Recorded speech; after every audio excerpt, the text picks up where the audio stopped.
我今有就能想咱爸妈给是龙波了，验证说和我这你慢慢长的些，或者关注忙不过了姐姐姐上到这就寻接了这，我这爸妈说的红，我妈红把这个这爸妈说的红，我妈红把这个这爸妈。我妈红把这个这爸妈说的红，我妈红把这个这爸妈，我妈红把这个这。是的，我妈红把这个人爸妈是的，我妈红把这个人爸妈，我妈红把这个人爸妈是的，我接了大江说了大病毒，到说讲的那边啥说，那当我帮他做些话，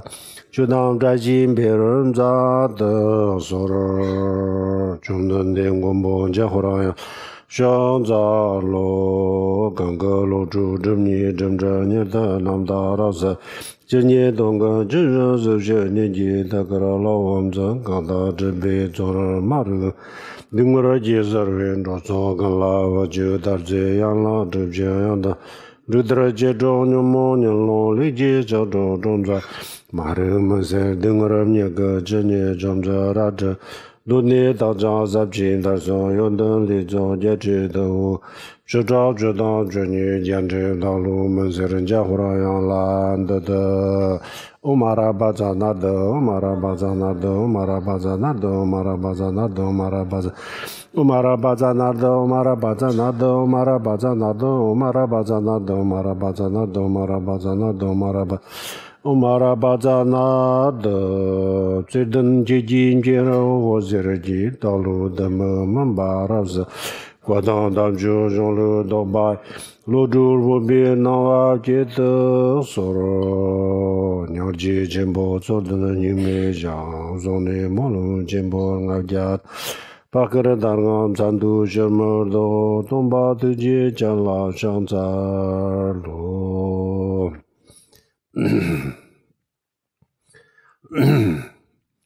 好，各位师兄，大家晚上好。Good evening, everyone. 我们今天开始讲这个修行七要的课。We are going to begin now with tonight's teaching on the 7-point mind training. 这个修行七要的课里面呢，我们昨天已经讲了一部分。As for our 3-day teaching on the 7-point mind training, yesterday evening we already covered part of this. 然后今天呢，我们就紧接着昨天的内容，继续讲这个修行七要的其他的内容。And this evening we will continue teaching on the 7-point mind training, continuing on from what we were speaking about yesterday evening. 然后我们这个修行七要它的主要的内容它的最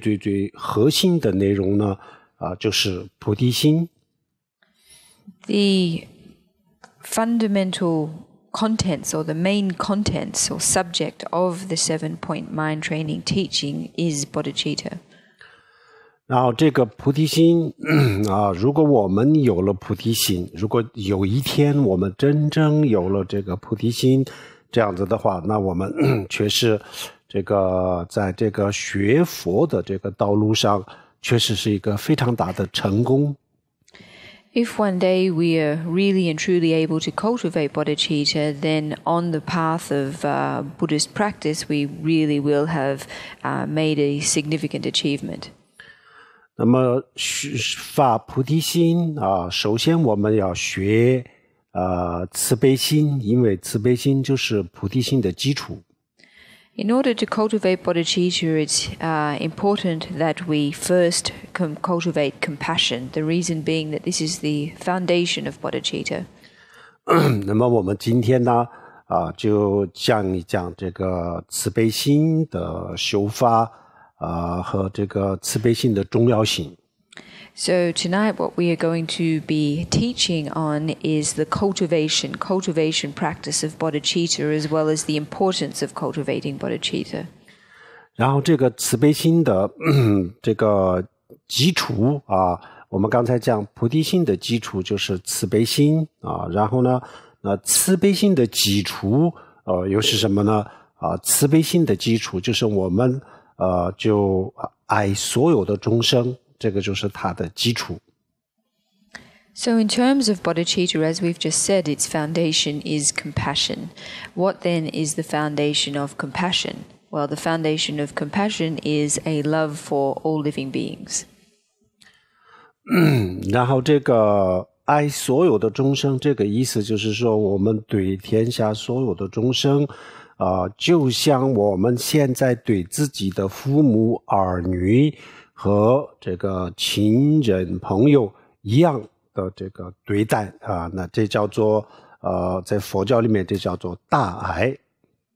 So in loving all beings, what we mean here is regarding and treating all living beings as we would our own fathers, mothers, children, and friends. And in Buddhist language, this is referred to as great compassion. 我们这个要求离我们的这个现在的这个状况实际的情况确实有一个很大的差距，所以呢，就让我们要求我们把这个所有的人当作像自己的父母一样这个确实是很难，不是很容易的。At present, this capacity to love all living beings like we would our own family members and friends is something that is rather difficult from us. And so where we are currently in our practice seems quite a large distance from this state. 虽然是很难，但是呢，如果我们真的愿意接受这个修法或者是这个训练的方式去训练的话，那我们不管什么样的人一定会有收获，绝对会有收获和进步。Even though it is difficult, so long as we are willing to actually cultivate the practice of compassion, then every single person who engages in this practice is bound to see some results, will certainly see progress. 我们的现实生活当中的一个很多的这个痛苦，大多数的这个痛苦来自于什么呢？就是来自于这个自私。In terms of our everyday lives, the vast majority of our suffering comes from selfishness or self-centeredness. 然后这个自私它的来源叫做我执佛教里面叫做我执。那我执是什么意思呢？就是对自己的执着，对自我的执着。比如说我们每一个人生下来的时候就有这种执着这个是先天的，这个不是我们后天学来的。生下来的时候我们每一个人都有一个同样的这个观念我们全世界的人就有一个同样的观念，这个是对自己的这种在乎对自己的爱。那这叫做在佛教里面这叫做爱我执佛教里面就讲两个我执，一个叫做我执，第二个叫做爱我执。那这两个的区别是什么呢？第一个我们在现实生活当中呢，我们做任何事情都离不开一个我一个我字。比如说我要去赚钱，我要去工作，我要去怎么样这个叫做这个我执。然后爱我执呢，我们每一个人都特别的爱自己，特别的在乎自己。我们虽然是爱这个父母儿女等等，但是呢我们更多的就爱自己，这叫做爱我执。So this self-centeredness, the cause of this is self-clinging. And by self-clinging, we mean an attachment to the self or attachment to ego. This is something that is innate to us as human beings. We are born with it. It's not something that we learn later in life. And so everyone in the world is same in this respect. That is, everyone has a concept of self. And on the basis of this self, on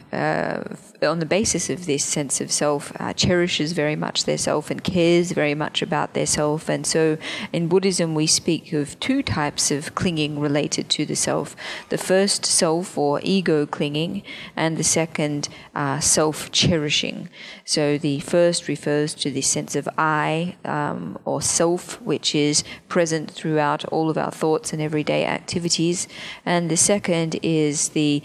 care or great concern or love that we have for this self. That is, while we care about others, our family members, etc., we care more about ourselves. 那么这个我们现实生活当中的，比如说我们感觉到幸福、快乐，还有感觉到痛苦等等，所有的这些都是有因有缘，都有一个自然的规律。但是呢，很多的自然规律其实我们是不了解的。In terms of our everyday life, our experiences of happiness, our experiences of suffering, they all follow a natural process, or they have a natural order. They follow a natural sequence of cause and effect. However, many people are not aware of what this natural sequence in fact is. 然后呢，尤其是我们根本就不了解我们的这个精神世界物质世界呢，因为就是科学家就这么几百年的这个研究确实是有非常大的突破了解的很多，但是现在也不是完全了解这个物质世界。那精神世界呢更加的模糊，很多很多的问题我们根本就不知道它为什么是这样子包括自己的这个心自己的意识我们不了解因为平时我们第一个呢，我们平时没有太多的去关注它的这个自然的规律。第二个，我们即使是我们关注了学习了，也不一定能够学得很清楚，因为除了佛教里面讲的比较多以外呢，比如说我们在学校里面呢，虽然有这个心理学，但是呢，心理学对目前的这个心理学呢，对我们的精神世界的了解也不是很深，所以呢，即使我们关注了，我们也不一定能够看得清楚我们自己的内心世界。所以我们很多时候这个因为不了解这个我们自己的精神世界的自然的规律，所以我们不想有痛苦不想有痛苦，谁都不愿意有痛苦，但是呢很多时候因为我们自己的想法和我们自己的这个行为就给我们自己创造了很多很多的痛苦。那这个就是因为我们不了解他们相互之间的这个关系规律造成的。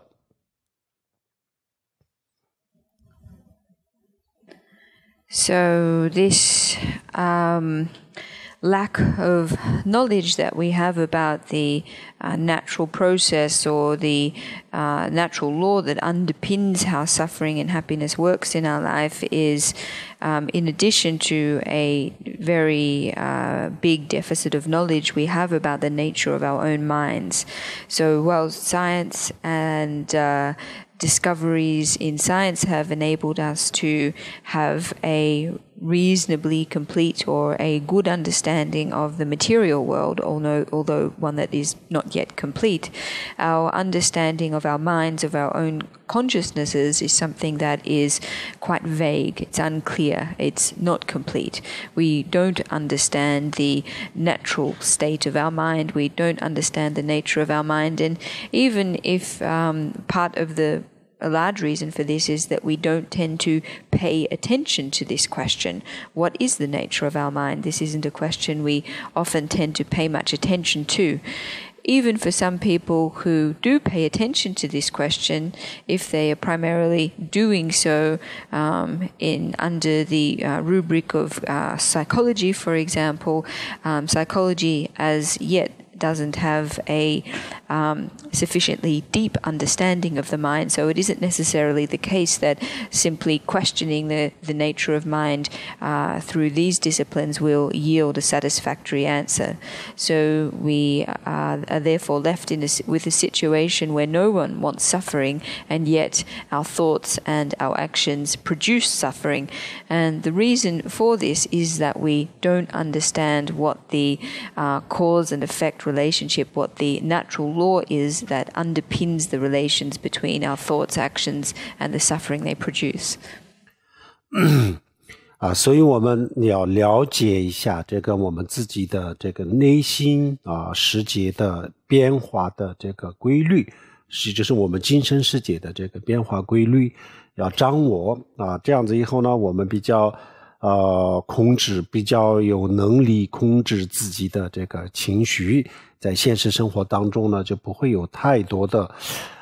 这些精神上的这个痛苦比较容易解决。还有一个呢，我们就了解了我们自己的内心的世界以后，我们就知道怎么样去训练怎么样把我们的这个内心当中的好的一面、正面的这些东西呢就把它做一个训练就把它培养。比如说我们把我们内心当中每一个人都有慈悲心，但是如果我们不培养我们的慈悲心的话，那它永远都是停留在一个很小很小的范围当中，永远都不会有什么进步。那如果我们懂得这个我们知道它是可以培养的，然后同时也就知道这个培养或者是训练的这个方式稍微训练一下的话，那我们的慈悲心一定会增长的。So it is important that we grasp the nature of our inner minds and the laws that govern the way it works, the laws that govern its changes. And by doing so, we will be able to develop the ability to better control our thoughts, our emotional states, and this will enable us to reduce our mental and psychological suffering. At the same time, too, having a better and deeper understanding of our minds and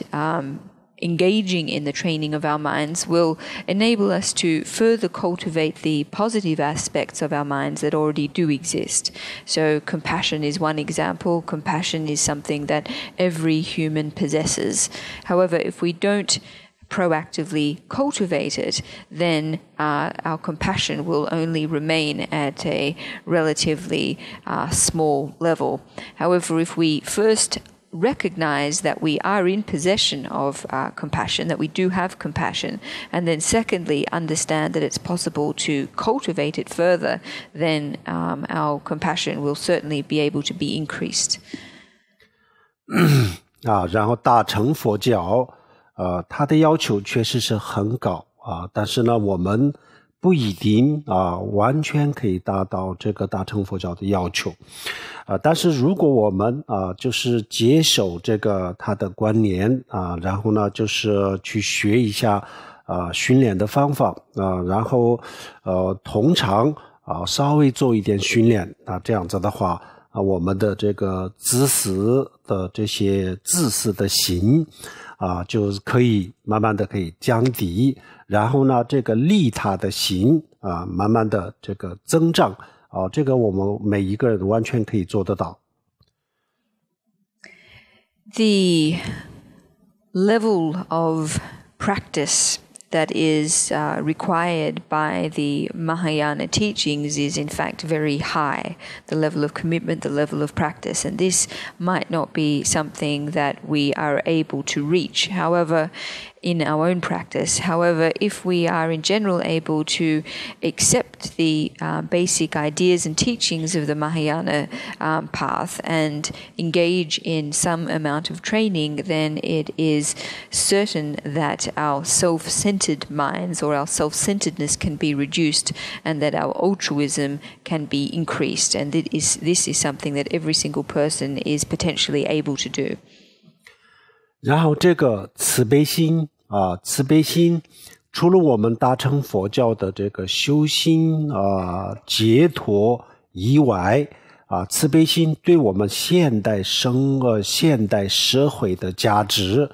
现代生活的价值，美国确实做了很多很多的研究做了很多人的对很多人的这个研究各种各样的方法都做了研究那么这些研究的这个结论也已经出来了所以这个慈悲心对我们的这个现代的社会，还有对这个现代生活，对现代人的这个心理健康方面，确实是有非常非常大的价值所以呢他们也在这个很多地方在推广，比如说医生就是医疗系统医疗系统、教育系统，尤其是医疗系统，医生还有这个护士这个当中在推广这个慈悲心。然后呢他们所推广的这个慈悲心呢就是我们大乘佛教的这个自他相还的这个自他相还的这个慈悲心就是西方就最流行的最流行的就是这个禅修，也就是我们佛教这样的这个机制然后呢还有非常非常流行的，也就是慈悲心慈悲心。所以慈悲心它对除了我们的解脱利益众生大乘佛教的菩提心的这个作用以外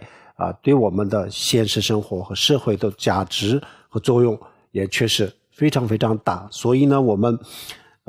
应该学这个慈悲心，确实是非常有必要。The cultivation of compassion is something that has benefits aside from its direct benefit to our practice oriented towards liberation. Compassion, the cultivation of compassion also has great value in our everyday lives, and there has recently been a great deal of research in the US has been done into compassion and the cultivation of compassion through meditation practice. The conclusions, research results have been established, and it has been found that compassion is something that has, the cultivation of compassion has benefits to society, it has benefits for the mental health of members of society, and is generally of very great value. And so for this reason, the cultivation of compassion or compassion meditation is being increasingly introduced into education systems, and particularly in the medical system too. So nurses in particular are being trained in compassionate care and compassion cultivation. And of the various compassion practices that exist in the Buddhist tradition, the most popular is the practice of exchanging self and other, or Donglen, from the Mahayana teachings. So in the West, of the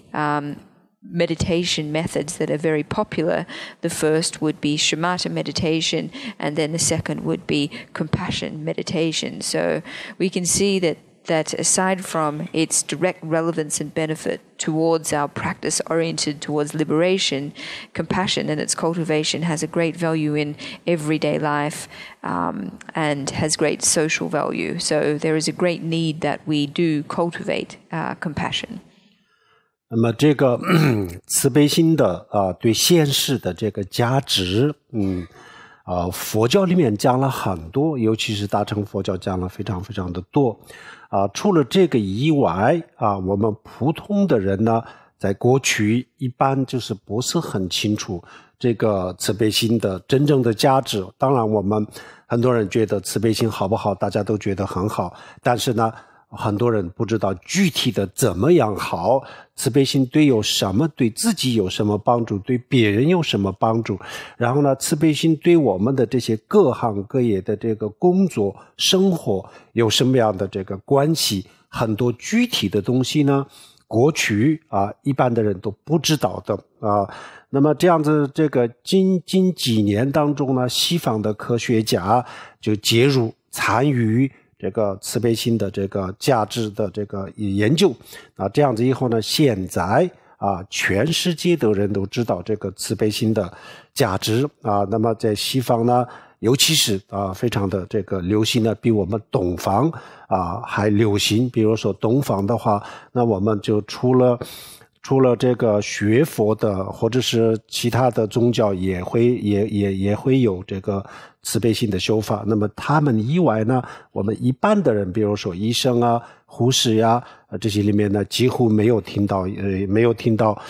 在推广但是呢，西方已经在做这个事情了。那么他为什么这么做呢？他不是因为是信仰他不是因为是宗教信仰，就是他发现了这个慈悲心的实际的价值，所以他们现在开始在这个社会当中推广那么这样子的话，我们佛教徒呢，尤其是大乘佛教徒，应该更加的重视这个慈悲心尤其是这个菩提心的修法。So the practical and everyday value of compassion is something that has been long talked about and acknowledged in Buddhism. However, it's not something that ordinary people have been so clear about. That is, most people would have agreed and would agree that compassion and its cultivation is very good. However, they wouldn't know how to specifically articulate or they wouldn't know how compassion was specifically good for themselves and for others. They wouldn't know how compassion benefited specifically different professions and different occupations. However, since Western science in recent years began researching compassion meditation and its benefits, now everyone around the world knows about these research results, and as a result, the cultivation of compassion meditation practice is more important in Western countries than it is in Asian countries. In Asia, with the exception of some religious peoples who may have compassion cultivation traditions themselves, most doctors, for example, haven't heard about it. In the West, however, this is not the case. Compassion meditation and its benefits are increasingly widely known, but this isn't because of its religious associations, but because of its practical value. And it's because of this practical value that compassion cultivation and compassion practice is being introduced into various sectors of society. So ourselves as practitioners of the Mahayana path should pay even more importance to the cultivation of compassion and specifically the cultivation of bodhicitta. 然后有了这个慈悲心的时候呢，我们有意无意当中都可以帮助到很多人，可以利益很多人。因为这个慈悲心的这个内在的这个力量它确实是一个非常不可思议的力量。所以呢，这个力量释放出来了以后呢周边的人周围的人绝对会感觉得到的我们有慈悲心的人和没有慈悲心的人对人的这种感觉是完全是不一样的。这个感觉不是用语言来表达而是通过他们的眼神通过他们的这个言行举止，我们感觉得到这个慈悲心的温暖比如说在一个医院在一个护士或者是在某一个人他真正有这个发自内心的慈悲心的话，那么接住这个医生的这个病人，接住这个护士的病人，或者是他的同事他的同学他的家人都在无意当中就是真正的感觉到他的这种他给在他身上释放出来的这种慈悲心的力量和温暖每一个人能感觉得到的所以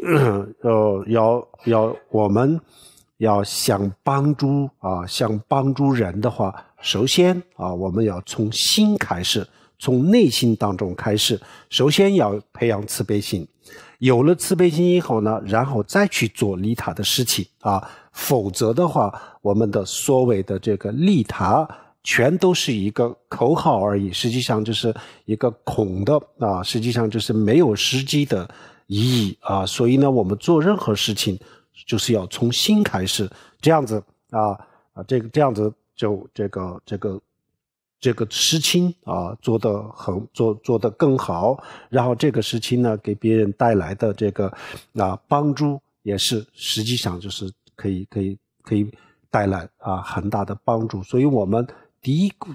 一步大乘佛教也是这样子，他没有教我们一开始的时候去做太多的利他的这个事情一开始的时候呢，我首先我要自我成长首先我要关注我自己的成长，我要有慈悲心然后我有了慈悲心以后呢，然后我再去做利益众生的事情那我自己都没有慈悲心，我做什么利益众生呢所以这个大乘佛教也是首先让我们去修慈悲心。So once we are able to cultivate compassion, then whether it be through our intentional acts or our non-intentional acts, we will be able to benefit others irrespective. And the reason for this is that compassion, once cultivated, is a power that emanates from within. And once it is ignited, this power, those around us will feel the effect. They will feel the power of this compassion.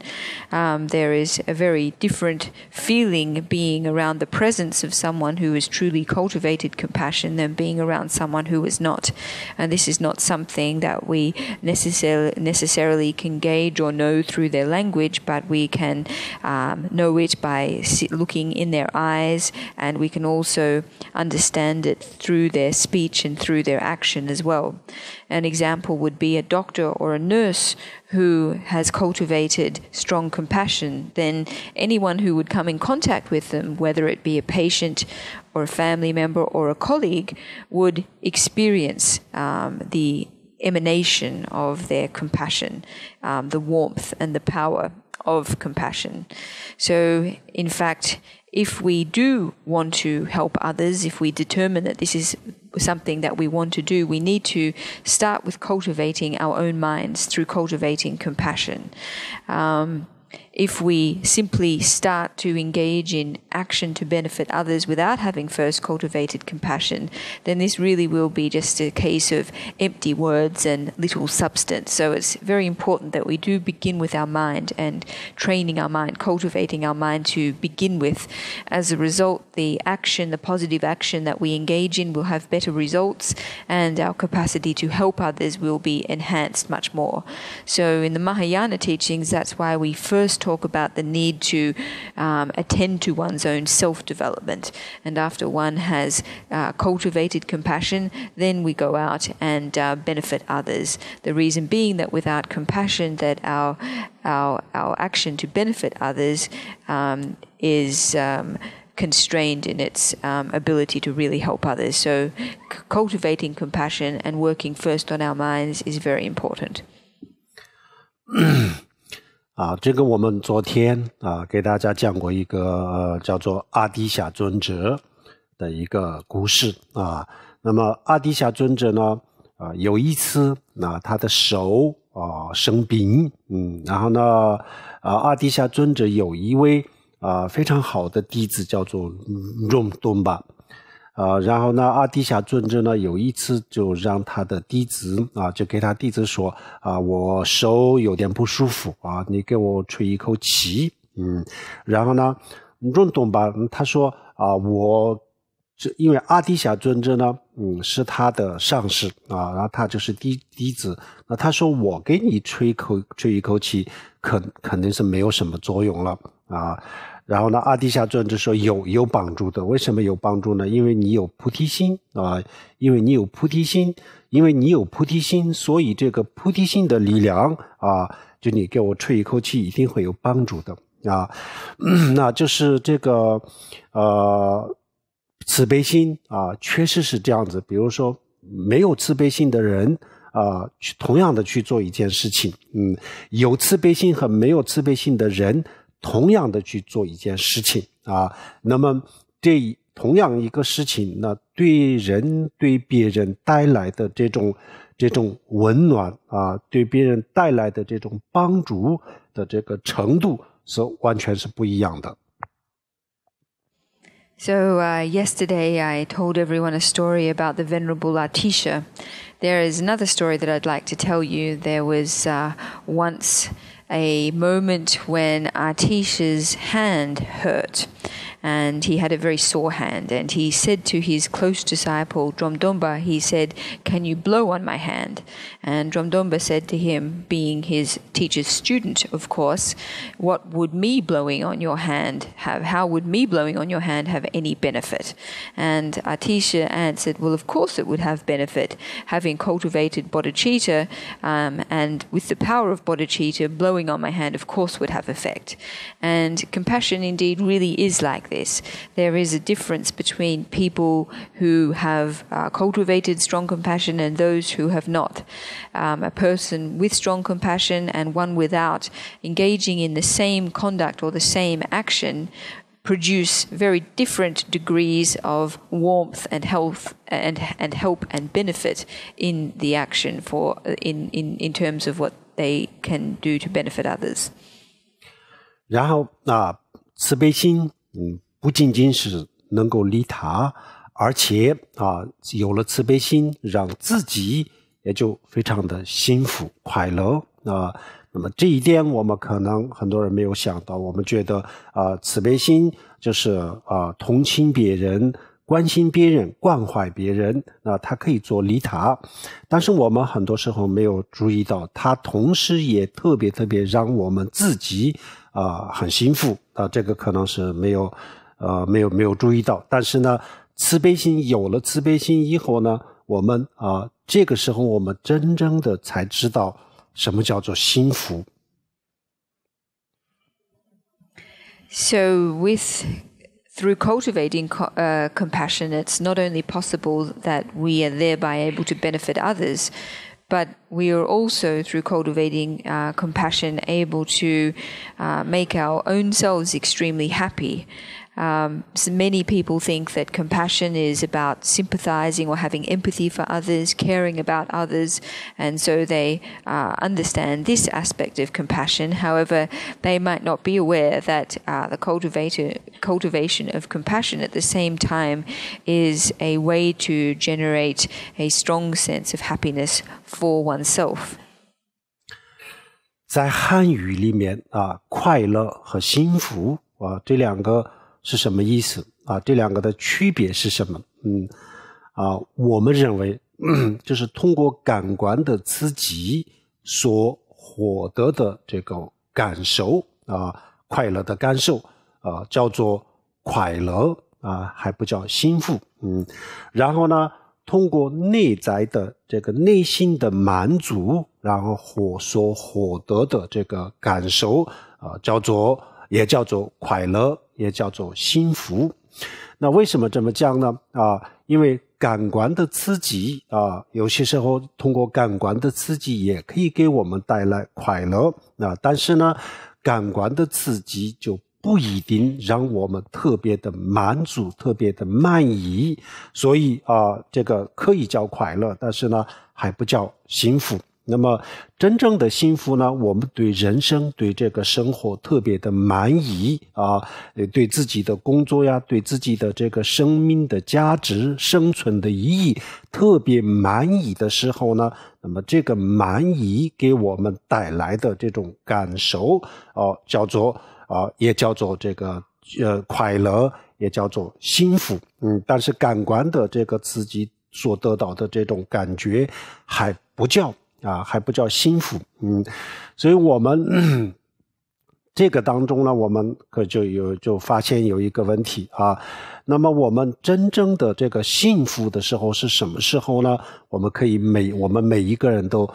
就回顾一下自己的人生快乐的时候是什么时候？幸福的时候是什么时候？我们的这个人生当中有多少的快乐，有多少的幸福啊？快乐和幸福都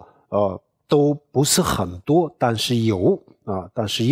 那么这两个当中呢，快乐就是稍微多，幸福就是有点少啊。那么虽然是少，但是也有幸福。那这个幸福我们可以去想一想，它来自于什么呢？来自于就是我们刚才讲的对自己的人生的这个满意。那么我们在什么样的情况下对我们自己的人生，对我们自己的生命满意呢？然后这个比如说我们稍微赚到一点钱或者有一点点这个在自己的事业上就稍微有一点点成功那这个当然有些时候让我们感觉到满足，但是这个满足就不是长远的，更不是永久的短暂的这个过去了以后呢，然后我们有更多的不满足，所以它不能给我们带来实质上的这种满足，那所以呢，它也不能给我们带来实质上的幸福。In Chinese, there are two words that convey the idea of happiness. The first word reflects an idea of happiness that comes from sensory gratification of our senses. And the second word for happiness reflects a sense of happiness that is an inner satisfaction, a more deeper inner kind of satisfaction. So these two types of happiness, sensory gratification and inner satisfaction, are reflected in these two different words. Certainly, sensory gratification does not necessarily lead to inner and more lasting satisfaction. The things that bring about an inner sense of satisfaction and fulfillment tend to be when we are satisfied with our life, with our work, with everything that is happening, with the meaning of our existence, etc. When we feel really satisfied about these things, it produces a strong sense of happiness. Sensory gratification, on the other hand, is something that is more short-term. It's not able to produce this longer sense of this inner, deeper sense of fulfillment. We are able to reflect on when it has been in our lives that we've been most happy, when it was, why it was, and how much happiness we had.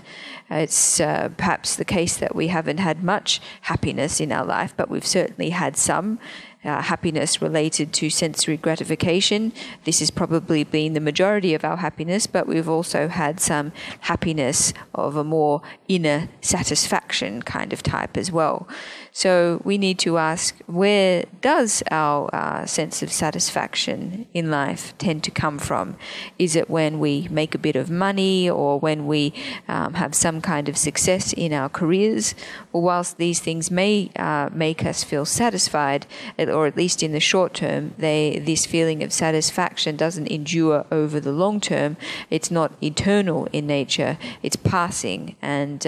when it passes, we are left with a feeling of being unsatisfied.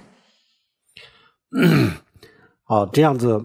这个慈悲心它可以利他，也可以利己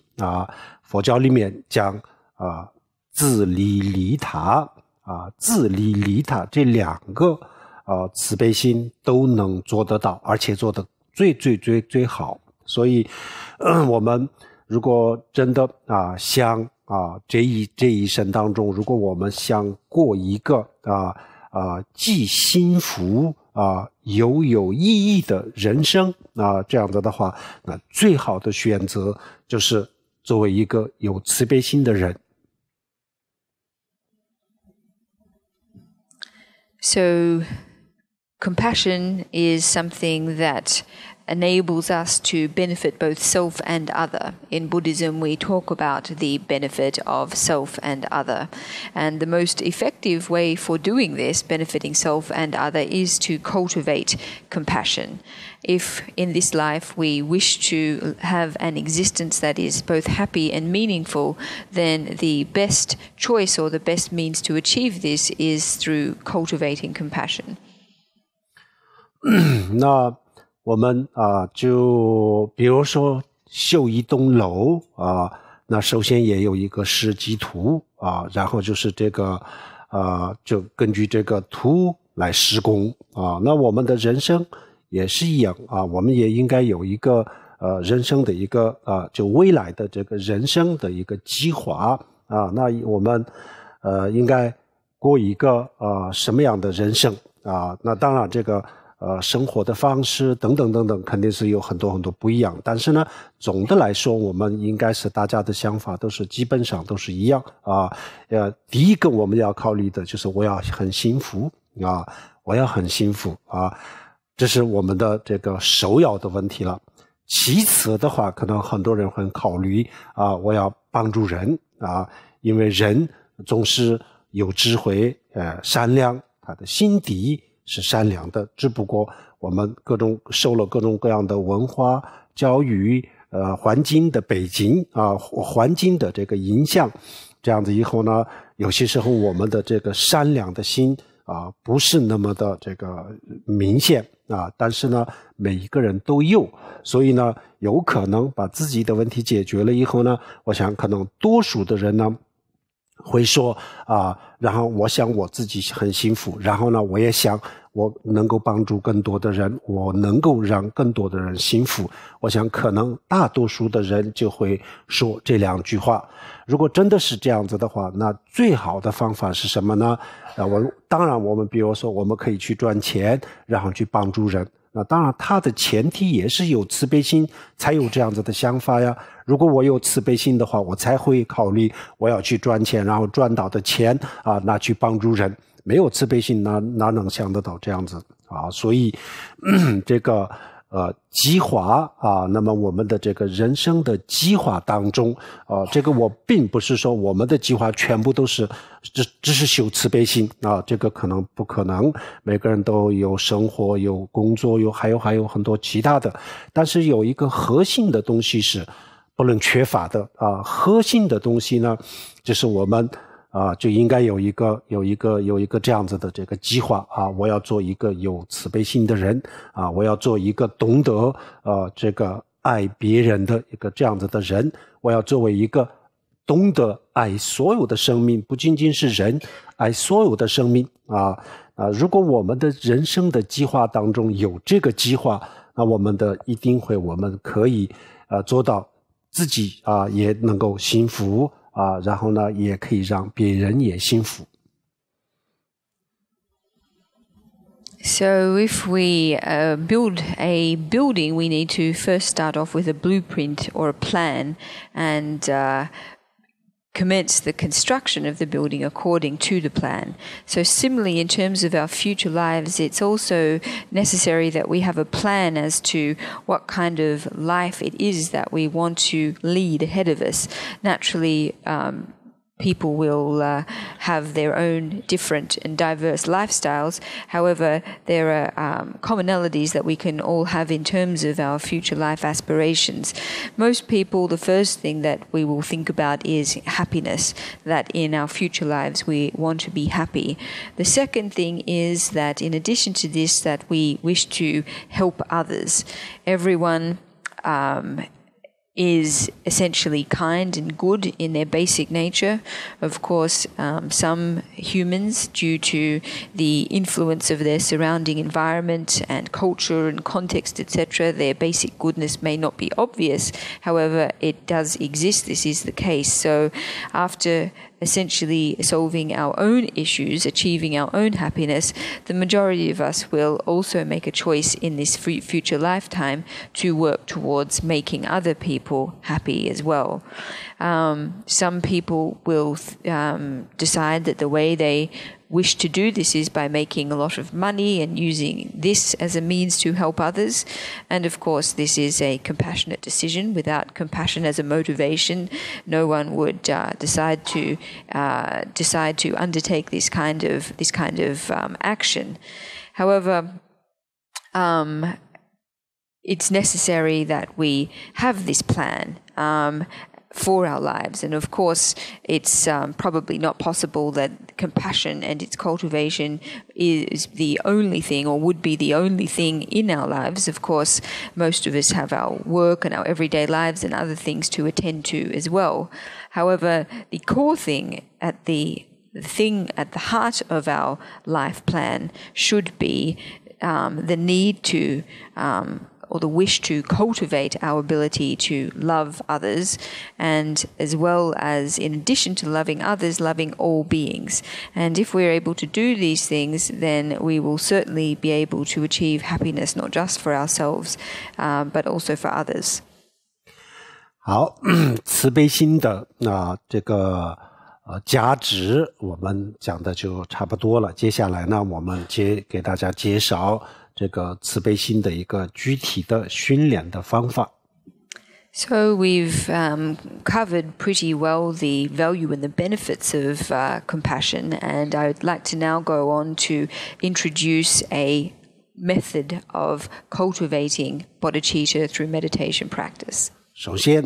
我们要了解一下什么叫做慈悲心，慈是什么，悲是什么。The first thing we need to do is understand properly what it is that we mean by compassion. Compassion is made up of, well, the word compassion, it has two components, loving kindness and compassion. 好，首先第一个悲和慈是什么？首先，比如说我们在这个路上在路边比如说冬天很冷的时候，我们看到一个流浪汉或者是一个流浪狗、流浪猫或者是我们在这个其他的地方看到一些，比如说我们在医院里面呢看到了这个病人等等。那这样子的时候呢这个有两种人两个不同的反应。那么有一部分的人呢这个反应是什么呢就是看到一个流浪汉我们的反应就是这里有一个流浪汉没有房子住等等。然后呢就看到一个流浪猫、流浪狗，或者是一个比较就受痛苦的人，那我们也就知道这里有一只流浪狗、流浪猫就是这种反应没有更多的，没有其他的反应那这是没有，这个就是没有慈悲心的一个反应平时我们在这个媒体我们通过媒体每天都看到很多全世界发生的很多的这些悲惨的事情一会儿地震、海啸空难等等经常都看得到但是呢我们的感觉呢，因为看多了以后呢我们今天又死了多少人，明天又死了多少人意外有没有什么感觉呢？没有，很多人是没有什么感觉的那这种就是这个就是没有慈悲心的表现。虽然每一个人的心底有这么一点点慈悲心的种子，但是呢因为这个慈悲心的种子没有去培养，所以现在在现实生活当中呢不能起到什么作用就是没有什么就看到了，没有什么反应这个是比较可怕的一个现象。So in terms of loving kindness and compassion, we might start off with the example of a homeless person, or a stray cat, or a stray dog in the middle of winter, or a sick person. Two different types of people encountering these different kinds of suffering beings would have entirely different responses. So the first type of person in encountering someone with no home or suffering in some way, homeless person or a stray dog or a stray cat would register that, oh, here is a person with no home, or here is a stray dog or cat, but they wouldn't have any response really much more than this. So they would have no great response of compassion to the circumstances of suffering that they encountered. Every day on the news we hear stories of terrorist incidents, of earthquakes, of tsunamis, but because we hear these stories so often, aside from registering that a disaster has happened and that so many people have died, we don't really have a much stronger response than this in many cases. No further feeling in addition to simply registering what's happened. Despite the fact that all of us, in fact, do have the seeds of compassion in our mind. However, since we have not engaged in cultivating them, they have little effect. And this lack of compassion is a rather frightening phenomenon indeed. 然后第二种人的反应是什么呢？他不仅仅是看到一个就看到了一个这样子的受痛苦的人或者是动物的时候呢，每当看到这样子的时候然后呢，他第一个反应就是关心和关爱。那关心和关爱，比如说慈和悲慈和悲这两个都是关心和关爱。那么悲是什么样子呢？比如说他看到一个病人的时候呢，他就发自内心的希望他远离这个病苦发自内心的希望比如说看到一个病人的时候呢，那他就立即看到病人的时候立即就有一个念头会冒出来。那这个念头是什么呢？就是悲那悲是什么样子？就是发自内心的诚心实意的希望这个人远离病苦或者是在街上看到了这样子的狗猫流浪汉那样子的时候呢就发自内心的希望他远离寒冷饥渴这样子的痛苦。每当看到这个人的时候呢，第一个反应就是这个悲心就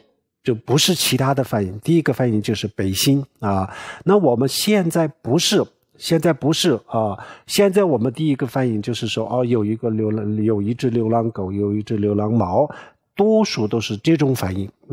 然后呢我们很多时候都想不出来这个慈悲心如果这个时候我们稍微有一点点训练的话，那也许过了几分钟，就过了一会儿，也许我们想到这个要修慈悲心那这个时候呢，我们故意的造作的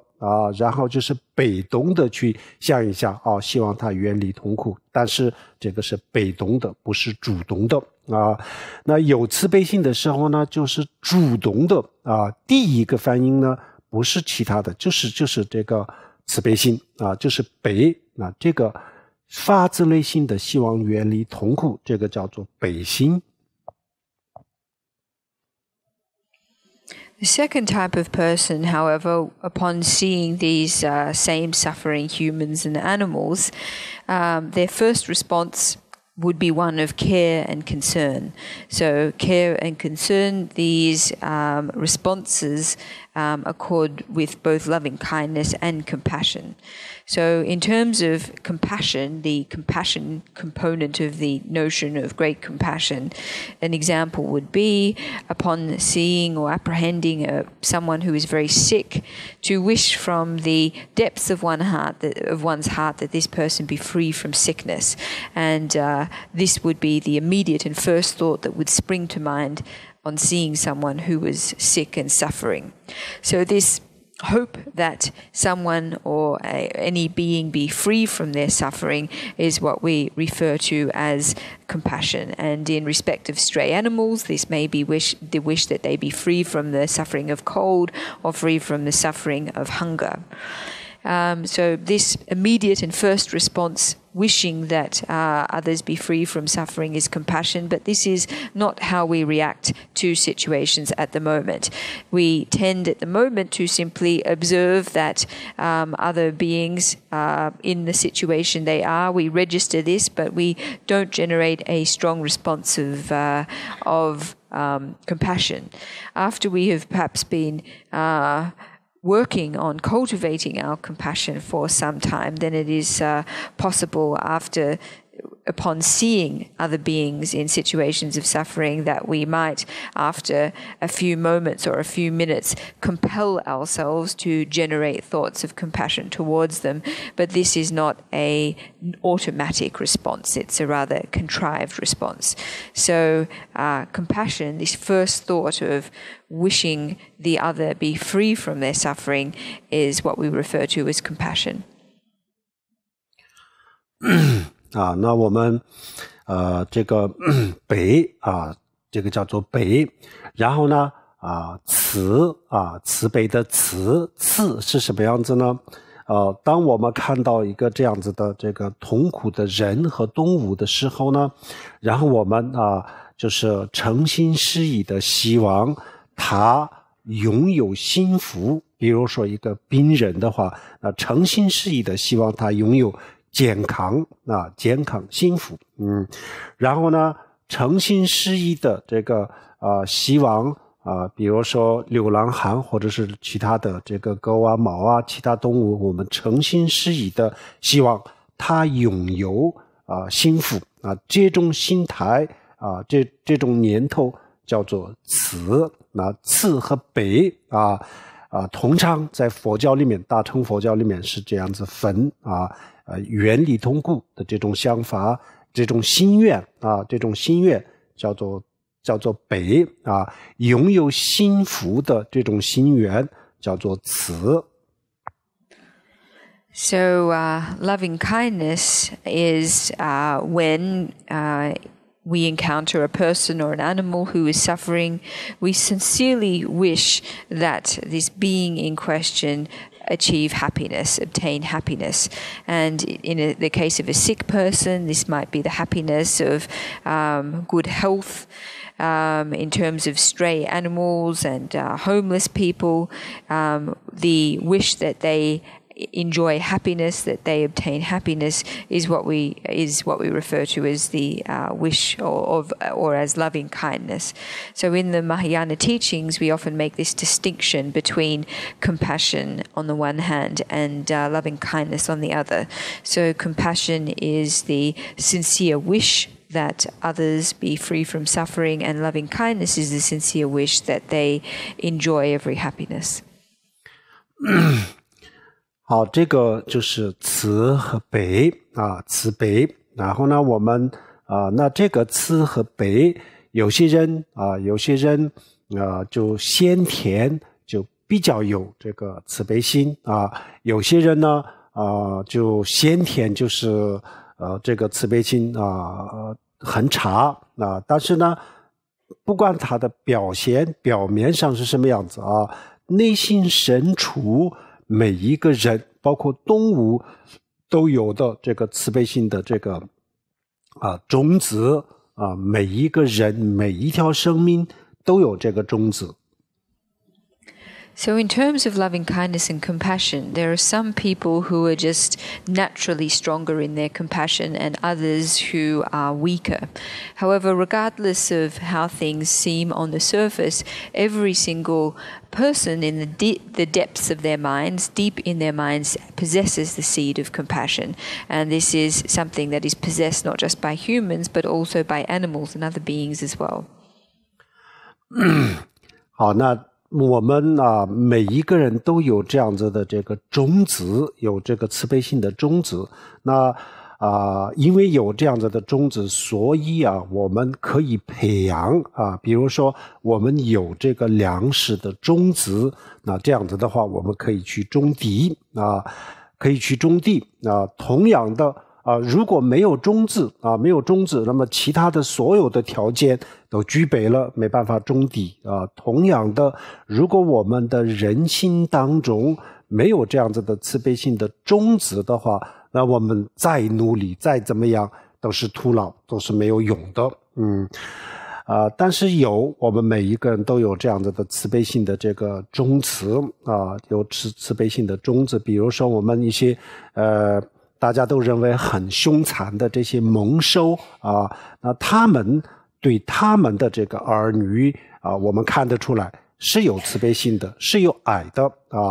从这一点看所有的人，所有的动物，它都有爱心，都有慈悲心，只不过他们的这个慈悲心的程度稍微有点不一样而已。所以每一个人都有所以呢，我们可以培养，只要我们能够找到一个比较合适的方法的话，那都可以这个培养的因为我们每一个人都有慈悲心的种子。So everybody has in themselves the seed of compassion, and because we possess this seed, therefore it is possible for us to cultivate it further. It's similar to having grain or having grain seeds. It's only through having these seeds that we're actually able to sow crops. Even if we possessed all the other conditions necessary for yielding crops, without the seed to begin with, it wouldn't be possible for us to have any harvest whatsoever. And the same can be said of compassion. Without this basic seed of compassion in our own minds, then regardless how hard we might try to cultivate it, our efforts wouldn't come to anything. Everyone has this seed, and humans, animals alike, even the most barbaric animals in nature, they are also able to show love and compassion to their own children. So whilst the extent or the scope of compassion varies between different beings, everyone alike is in possession of the basic seed, and therefore it is possible for us to cultivate it. However, in order to do this, it's necessary that we have at our disposal a proper and fitting method for the cultivation of compassion. 好，那这样子这个训练的这个方法我们给大家介绍2个不同的方法。一个是我们打坐静下来打坐去修的一个这样子的这样子的方法。另外一个呢，我们在现实生活当中随时随地都可以用的一个训练的方法，有2个不同的训练的方法。So in terms of training methods for the cultivation of compassion, I'd like to introduce 2 different methods or techniques tonight. The first is a meditation practice. So it's a training method that we cultivate through seated meditation. The second method is one that we can put into practice anytime in our everyday lives. 好，首先我们介绍这个打坐的时候怎么样修这个慈悲心因为我们这些训练这些修心还是有一定的时间当中把自己封闭起来训练封闭起来训练，这个效果比较好。那所谓的封闭呢也并不是说我们到寺庙或者是到某一个地方去闭关，当然如果有这个条件很好的，但是呢很多人是没有这样子的条件。那么没有这些条件，那我们怎么封闭的训练呢？比如说我们每一天当中有1个小时到2个小时或者是半个小时40分钟，在这样子的时间当中呢，我们就把门关起来就把电话关掉，就把这个其他的所有的事情都暂时放下来打坐那这个也就是一种封闭式的训练，也叫做闭关，只不过这个时间就是有点短而已，实际上这也是闭关。那我们每一天我们的生活当中有这么一段时间做这个训练的话，那一定会有很好的收获。So we'll start first with the cultivation of compassion through meditation. in order to cultivate this practice, it's necessary that we do reserve time for this practice away from others, so by ourselves. It's not necessary that we go to a monastery and sequester ourselves in this way. However, if, of course, someone is able to do this, this is great, but not all of us, this is not possible for everyone. So what we can do is every day for a period of 1 or 2 hours, or from half an hour to 40 minutes, close the door to a room, turn off our phones, and sit down and work on this practice. And this is, we can also refer to this as a kind of retreat, although it's not a long retreat, it's a short retreat. But by being able to reserve time for compassion meditation every day, it is certain that everyone will be able to achieve noticeable results in their practice. 我们培养慈悲心，或者是修慈悲心从哪里开始呢？首先，第一个就是我们了解和理解对方的感受从这个地方开始。So where do we start with our cultivation of compassion? The place that we begin is through our understanding of the feelings and emotions of others. 比如说我们很多时候我们的餐桌上的一些这个动物它们死得很惨，非常的悲惨大家都知道甚至是当下看到了，亲眼看见了但是我们没有去了解，没有去更多的去想他的这个感受我们没有更多的去关注他的这个感受所以呢我们亲眼看见了这些活生生的这个生命在我们的眼前挣扎但是我们的心里没有什么反应那是为什么呢？我们没有去关注对方的感受我们没有去了解对方的感受。So an example would be on our meal table. Often there are creatures served on our meal table that have died in an extremely cruel and horrific manner. And this is something that everyone knows. In fact, they may have seen it with their own eyes. However, beyond seeing it, they haven't given the situation any more thought than this. So, despite the fact that the creature in question has or is undergoing a great deal of suffering, there is no strong response in the mind of the observer. And the reason for this is that no time and attention has been paid to understanding the feelings of the creatures in question. 我们每一个人非常非常的在乎我们自己的感受我们特别的关注我们自己的感受，特别的关心我们自己的感受。但是呢，我们对别人的这个感受呢，我们对自己的感受当中的1%、1/1000都没有所以呢，我们没有去了解这些动物痛不痛苦呀对方这个比如说2个人当中对方会不会有痛苦呀等等，我们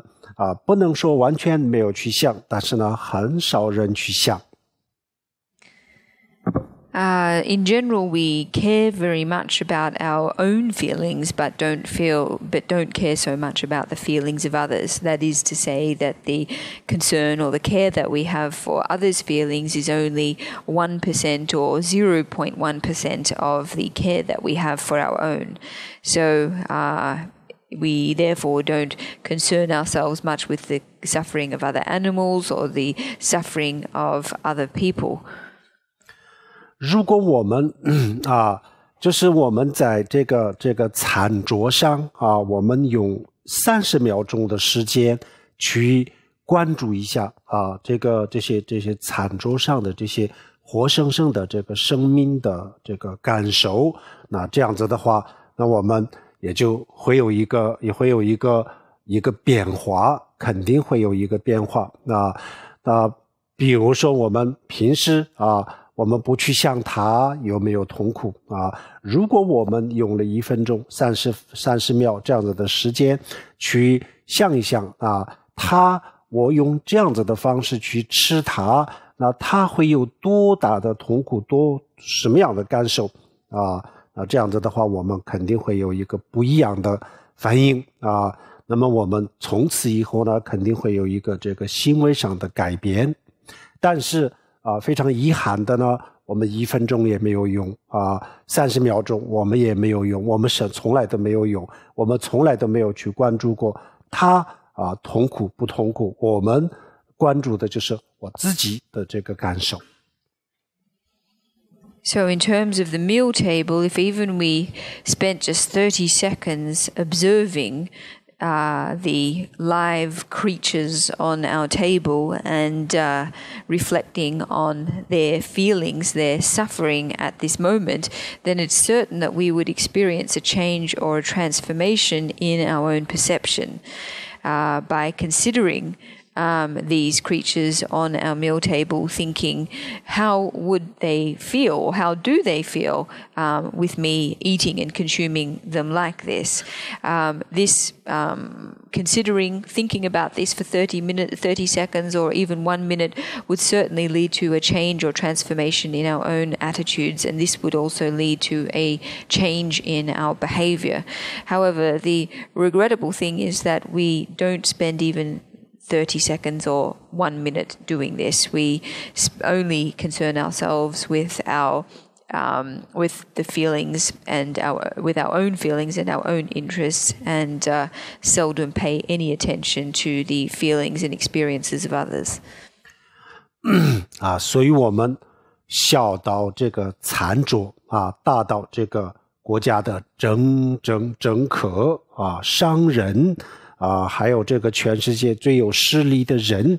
等等。那么这些人当中呢就是真正的去了解或者是理解对方别人或者是所有众生的所有生命的这个感受这样子的人就是不是很多。如果这种人多了那我们的这个社会这个世界一定会越来越和平那么每一个人也可以感觉到别人对我的这个关心和关爱。So from the small extent of the individual meal table to the large scale of the nation or the country, politicians, powerful business people, etc., very few people are paying attention to this question of understanding the feelings of suffering of others. Very few people are devoting their energy to understanding this suffering. If indeed more people were engaged in understanding the suffering of others, then society would be much more peaceful than it is, and everyone would feel the care and concern of others for them around them. 如果我们这样子不去关心对方的这样子的感受随意的去践踏对方的感受，那这样子的话呢，我们平时就是我们自己就在这个社会上遇到了一点点不公平的待遇的时候我们特别的不高兴，特别的难受抱怨仇恨那么其实没有什么仇恨的，我们自己不就也就是这样子对待其他的生命吗？不就是一样的吗？所以这个公平没有什么公平可言，所以我们自己也就是这样子对待其他生命的。但是我们很自私我们从来都没有这样子对比过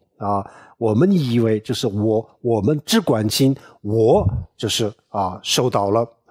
遇到了这个不公平的待遇，但是我怎么样让别人我怎么样对待其他的生命呢？我们从来不考虑。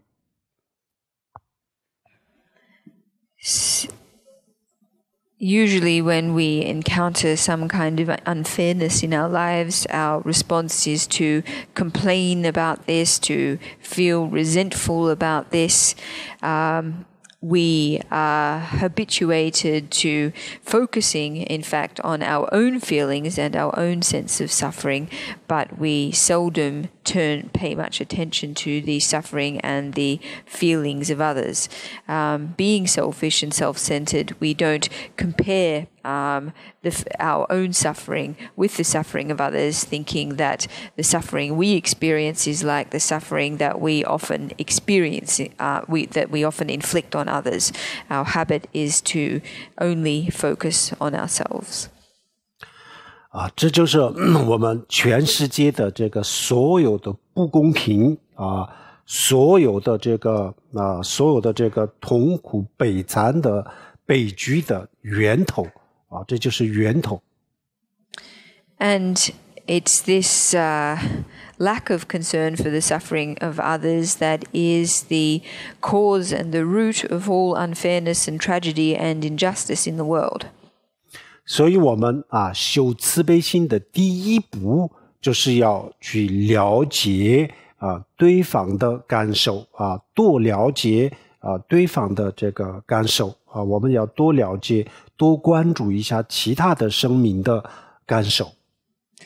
So for this reason, the first step in our cultivation of compassion, our compassion cultivation practice, is to pay more attention to the suffering and experiences of suffering of others.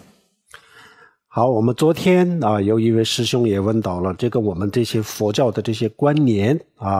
怎么样把它变成一个就是我们自己的体会，也就是说这些观念有没有一个方法就把它变成一种方法有那我现在就是要讲这个方法。Yesterday, one member of the audience asked a question, and that question was how we go about turning or transforming these Buddhist doctrines or ideas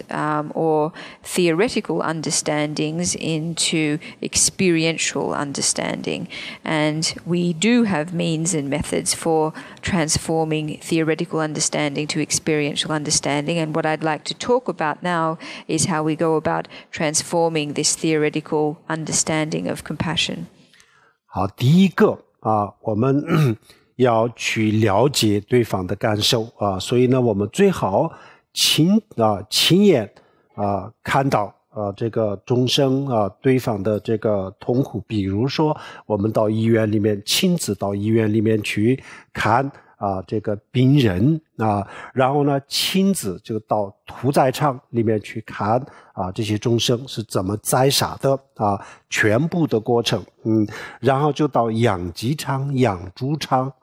养牛场到这些地方去，这些动物还没有被宰杀的时候呢就是为了满足人类的欲望，把这些生命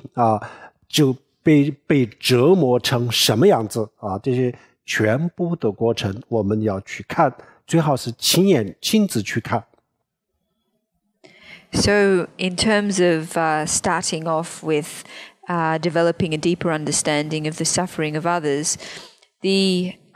important thing here is that we see with our own eyes, experience with our own eyes the suffering of others, and that might involve going to a hospital and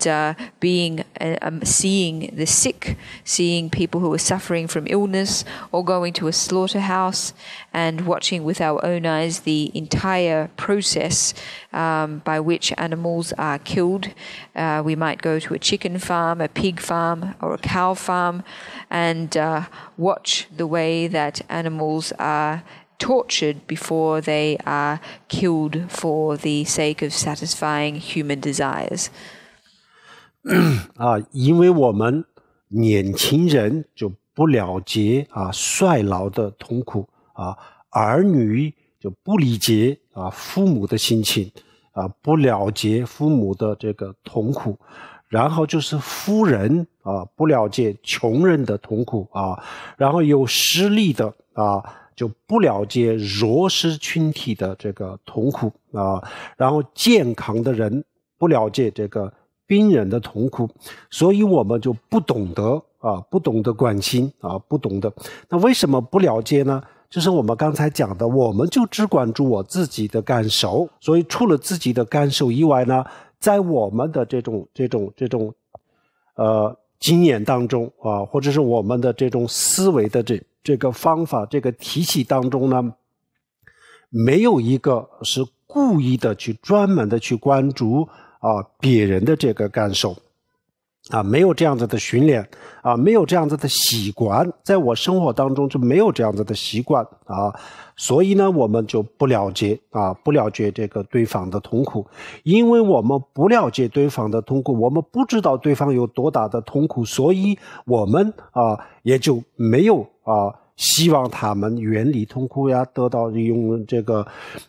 活得这个幸福呀，也没有这些就是看到了很悲惨的情况看到了很多很多这样子的事情，但是我们没有什么反应原因就是这个。So the young do not understand the suffering of the old, children do not understand the suffering of their parents,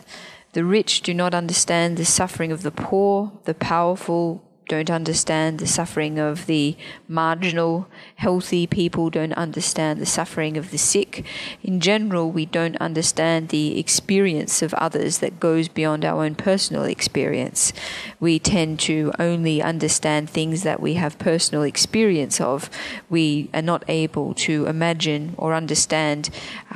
circumstances that go beyond this experience or that transcend our habit of thought. So, in fact, we are not in the habit of really considering others and considering the nature of their suffering. For this reason, we don't understand their suffering, we don't understand the extent of the suffering, and as a result of this lack of understanding, we don't frequently wish in our hearts for these beings to be free from suffering and to obtain happiness. So despite the fact that we may see and witness beings in situations of suffering, we frequently don't manifest any particularly strong reaction to this. 如果我们没有机会亲自到这些地方去看这样子的话，我们可以去读历史可以去读战争的故事还有我们可以网上可以看很多很多的这个视频可以看很多的视频。有一个最好的视频，我觉得我就今年的这个年初的时候呢，也就推荐了，就叫做地球公民那这是一个我觉得是一个到目前为止就是一个最全面的记录了在这个屠宰场、养鸡场、养猪场当中怎么虐待动物的一个最好的最全面的一个纪录片类似的这样子的这个纪录片很多现在很方便，那我们去看这个纪录片也可以达到这个同样的效果也不一定像亲自看这样子，但是呢还是会有一定的效果。If we don't have the opportunity to go in person and see with our own eyes instances of such suffering, then we can read historical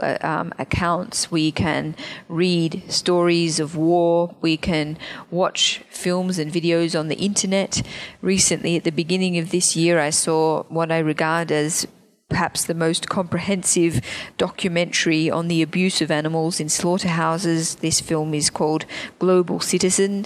However, in addition to this film, there are many of a similar kind, and by watching these documentaries, it's possible that we can derive a similar effect in terms of our capacity to, in terms of the response this enables us to make towards the suffering of others. And even though watching these videos or reading about things secondhand might not have the same result or effect as seeing it in person, it is bound to have some effect or some result. 然后我们再关注一下在这个地球上发生的一些事情，比如说战争还有就是干旱自然灾害瘟疫等等就是造成的这些这个非常悲惨的一些事情，我们可以看到很多很多的图片啊，可以看到很多很多的视频啊，那我们也去关注一下啊，去了解一下，这样子有很大的帮助。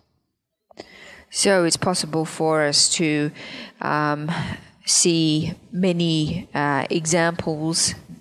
photos, footage of wars in the world, drought, tragedies, all of these things we can look at. 那平时呢，我们就根本就不知道这个地球上发生了什么事情，根本就不知道这很多地方的很多的人，很多的动物啊，就是遭受非常非常不可思议的痛苦，就是因为我们就是只要没有落到自己的头上，然后我们什么都不管这种如果我们每一个人都变成这样子，那这个真的是非常非常可怕的这个后果，如果全世界70亿人口都变成了这样子，那这个后果大家都清楚的，这非常非常严重的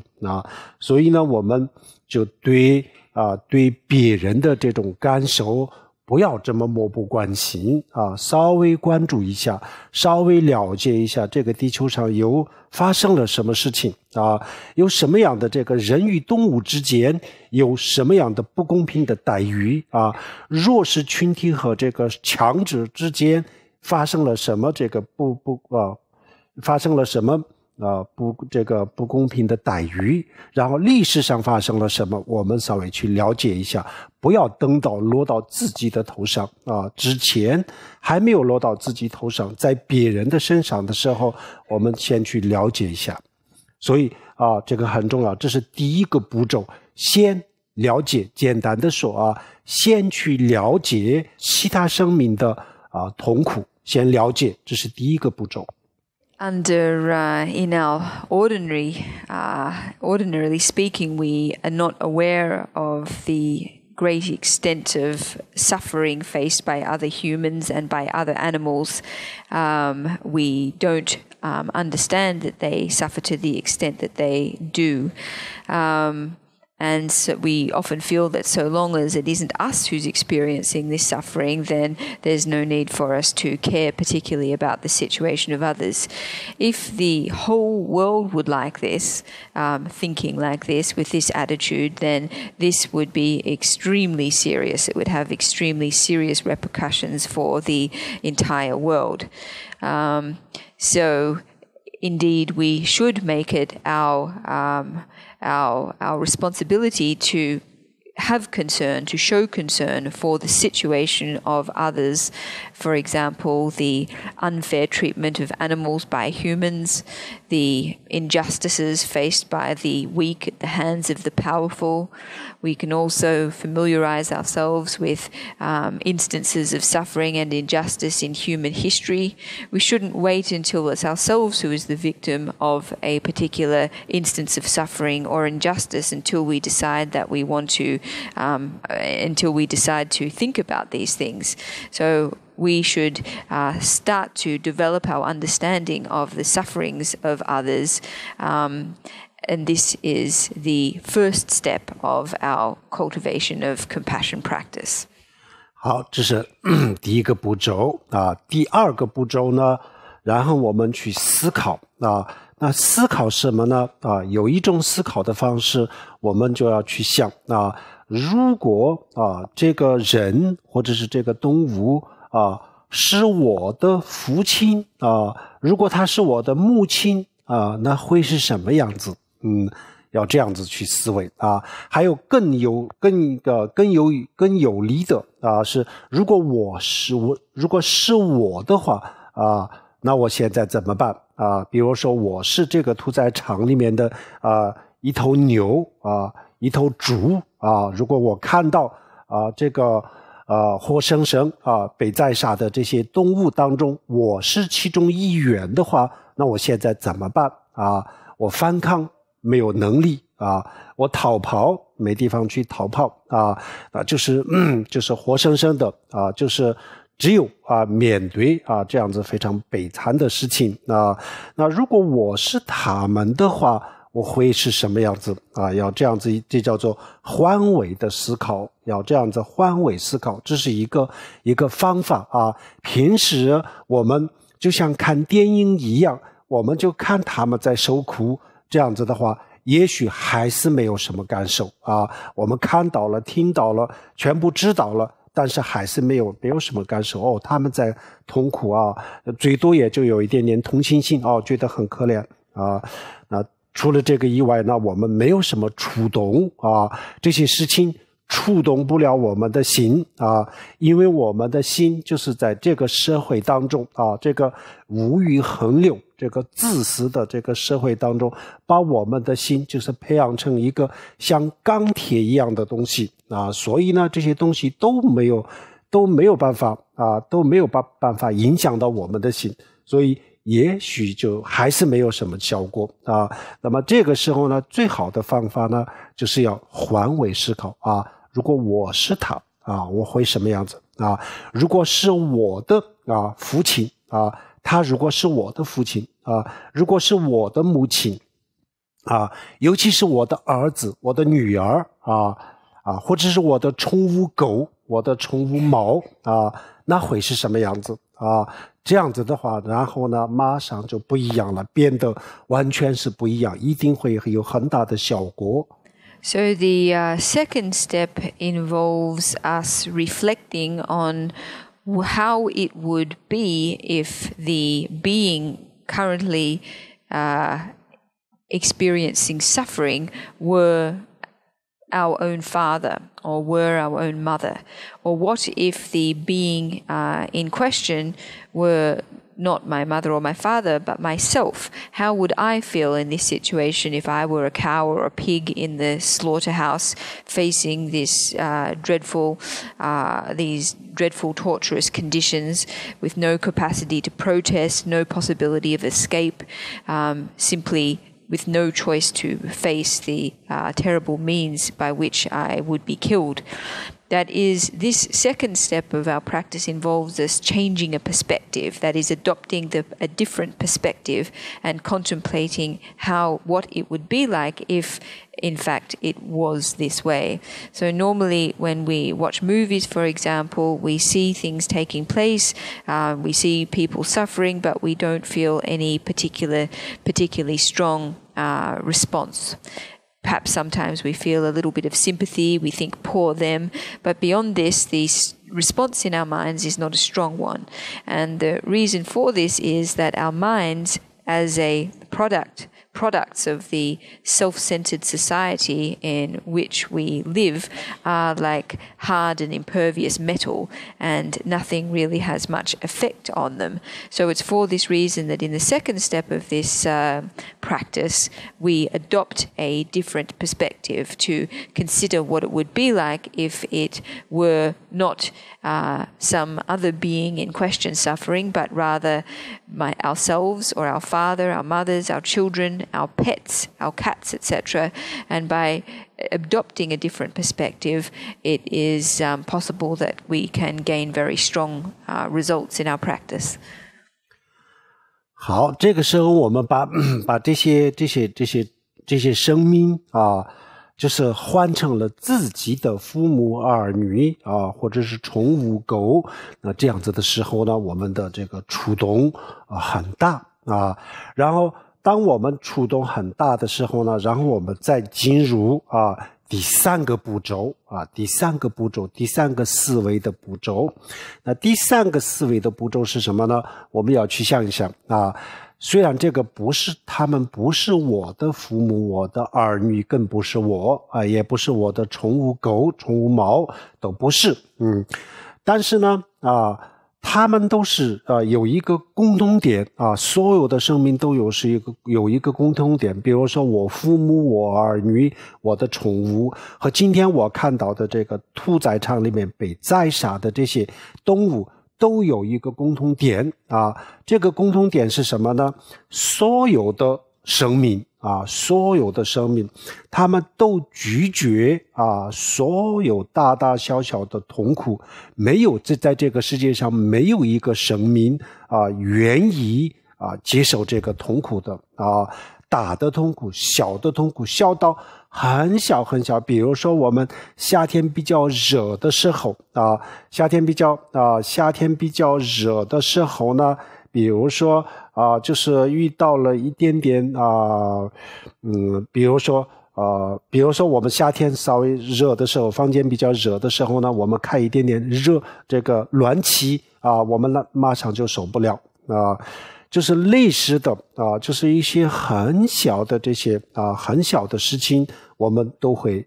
很小的痛苦有些呢实际上也不是痛苦，只是我们自己不喜欢这样子的。所有我们不喜欢的东西，我们所有的人都会拒绝的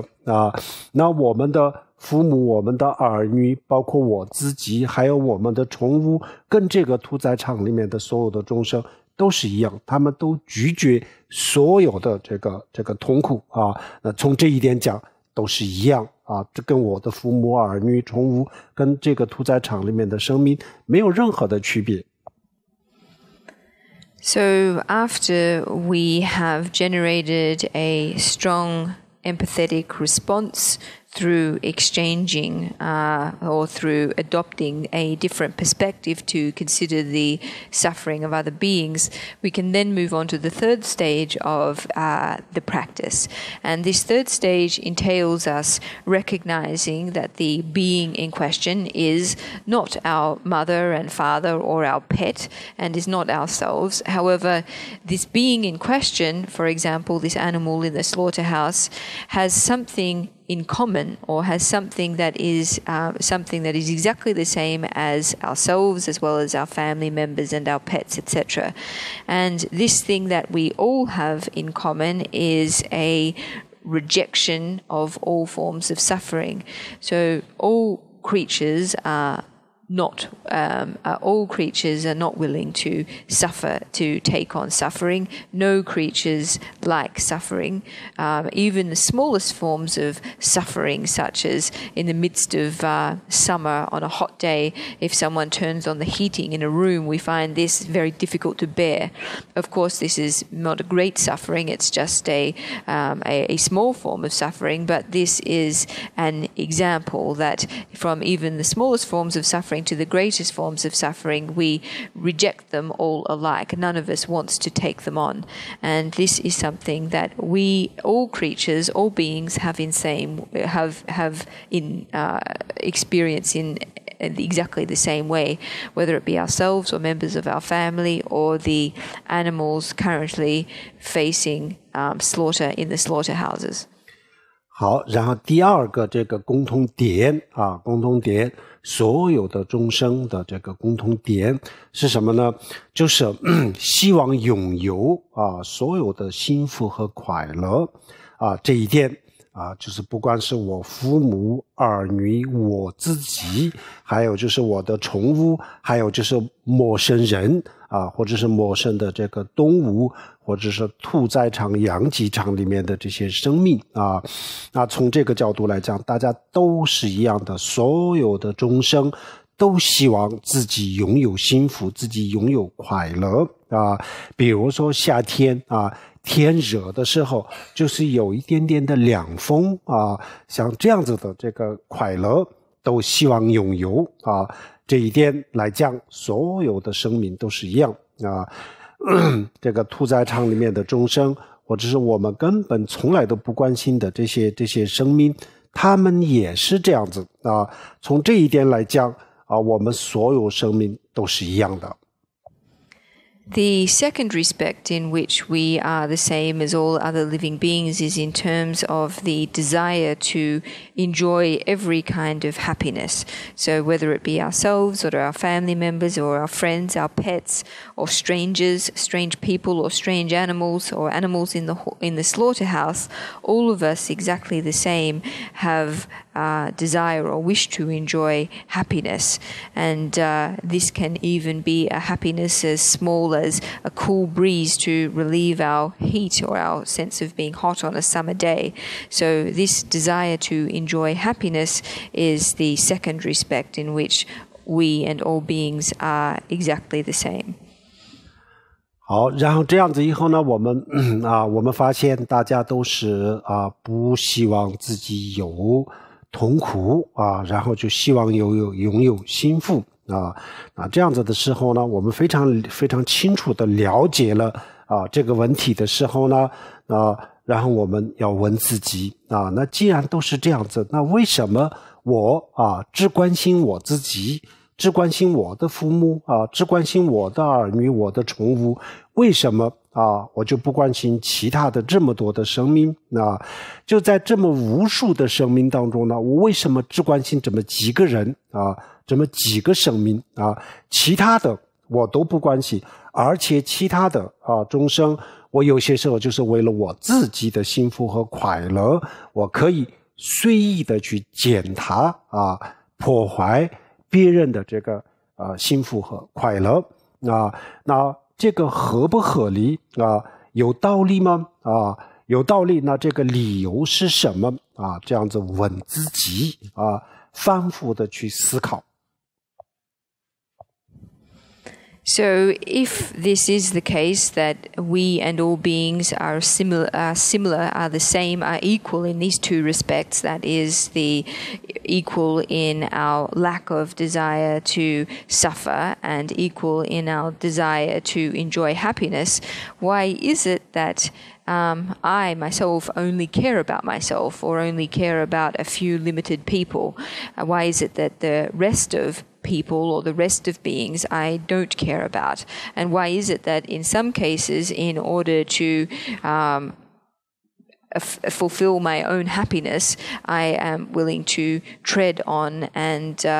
the happiness of other beings? What is the reason for this? The reason is something that we need to contemplate deeply many times over and over. 好，这样子以后呢，通过这个思考我们深深的体会到我的这种想法是错误的是没有什么理由的，没有根据的这样子以后我们发现我的这种想法我只希望这么几个人幸福快乐然后只希望这么几条生命就远离痛苦，其他的都不关心那这个就是错的，这是错误。那知道是错误的时候呢，然后我们慢慢的去放下慢慢的去调整慢慢的调整这种非常自私的这种想法然后另一个方面呢，我们刚才讲过了那所有的生命都希望拥有幸福远离痛苦。那既然大家都这样子的话，那我们希望除了我们的父母儿女跟我有关系的人以外，还有跟我没有关系的这些生命，他们也是这么想的他们也是希望自己有幸福，他们也是希望自己离开所有的痛苦。那既然大家都这么想的话，那我不应该不关心，我不应该就是为了自己的这个幸福迫害别人的幸福等等，都是不应该。我要关心所有人那这样子以后呢，我们的这个关心慢慢的扩展慢慢的延伸到其他人陌生人，首先是我自己的亲人，然后是陌生的人，最后就是我们的这个平时我们不太喜欢的比较讨厌的人的身上然后呢再延伸到更多的人的身上，最后就是延伸到全世界所有人的身上，然后全天下所有生命的身上那这样子一步一步去思考一步一步思考，那我们一定会变成一个非常有慈悲心的人这就是我们大作的时候的一个训练的方法。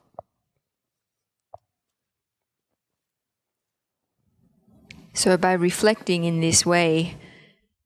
time and time again, repeatedly, we will reach the conclusion that the way we have been habituated to thinking is in fact incorrect, without foundation, without reason, that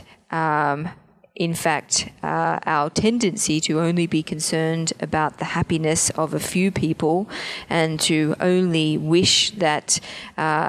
a limited number of people be free from suffering, that our tendency to think like this is mistaken, it's erroneous. And on this basis, we will be prepared to adjust these attitudes or adjust these ways of thinking and let go of our self-centered attitude. So in so doing, transform our attitude to being one where we wish that all beings achieve happiness or obtain happiness, and one where all beings be free from suffering. So in addition to our own parents and our own loved ones, that others with whom we have no connection whatsoever, that they too may be free from happiness and free from suffering. So through reflecting in this way, we come to the conclusion, we come to the understanding that it is not justifiable that we should be concerned for our own happiness, that it's necessary that we care for others too, and that by reaching this understanding, our scope of concern for others can be enlarged, it can be expanded, beginning with our concern and care for ourselves, then moving to our relatives, then moving to encompass strangers, and then enemies and people we don't like, and then slowly, step by step, until our sphere of concern for other beings includes the entire world and all beings in the whole world. So by gradually, step by step, reflecting on beings of different relations to us, we are able to cultivate our compassion. And this method, or this contemplation contemplation practice, is a method of cultivating compassion through meditation. 好，这个慈悲心的修法呢，我们今天就讲到这里，还有其他的，我们明天可以继续讲。So that concludes our teaching on compassion meditation practice for this evening. 好，我们最后做一个回向我们回向呢，我们昨天也讲过了，我们今天这个讲经说法、听经闻法有很大的功德，这个功德我们分享给天下所有的众生愿天下所有的众生以我们的这个功德能让大家幸福快乐健康，很快就能够超越生死轮回，解脱成佛以这样子的心愿大家做回向。So we are going to end by dedicating our merit now that we have generated by listening to this evening's teaching. And in doing so, we make a strong prayer that all living beings, that we may share our merit with all living beings, and that by the strength of this merit, they may attain happiness and health, and ultimately liberation from cyclic existence and the state of Buddhahood. Sonam de tamja zubanya thomne ni be jana ban she jirga na je wa long zhe bai zhe bim zo lin zhou wa zhou wer xiu om a hong ban zhen ge zhe ban ma se de hong om a hong ban zhen ge zhe ban ma se de hong om a hong ban zhen ge zhe ban ma se de hong。谢谢大家，阿弥陀佛，大家晚安，扎西德勒。